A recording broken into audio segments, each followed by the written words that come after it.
इमरान खान ने फैसल चौधरी से मुखातिब होकर यह भी कहा कि यार जिन वकला को मैं बुलाता हूं वो तो आ नहीं रहे, वजह क्या है। ये तो थी अंदर की सिचुएशन।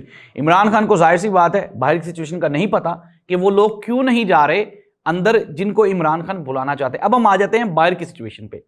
आज दोबारा फिर अलीमा खान एक मरतबा दोबारा फिर अदालत में पेश हो गई और इस मौके पर उन्होंने कहा कि ये पार्टी को चाहिए कि वो एक इस तरह का सिस्टम बनाए, मैकेनिज्म बनाए कि ताकि सबकी मुलाकात हो सके। फैसल चौधरी साहब का चूंकि किसी कर्नल के साथ इनकी जाती एक्सेस है और ये कोई अच्छी बात नहीं है, हम उस कर्नल की कभी भी मिन्नत समाजत नहीं करेंगे मुलाकातों के लिए, अलीमा खान ने यह कहा। साथ ही साथ नाज़रीन बैरिस्टर गौहर ने भी अपना स्टांस चेंज कर लिया है, क्योंकि बैरिस्टर गौहर को भी इस मुलाकात पे नहीं ले जाया गया। फैसल चौधरी साहब अपने 3 हमराहों के हमरा वो अंदर चले गए और इसके साथ ही साथ बैरिस्टर गौहर ने अब ये लाहेअमल तरतीब दिया। उन्होंने कहा कि अब जो भी अंदर जाएगा एक लिस्ट बनाई जाएगी, गाड़ी में सब लोग बैठेंगे और सब लोग मिलने जाएंगे, वरना कोई भी मिलने नहीं जाएगा।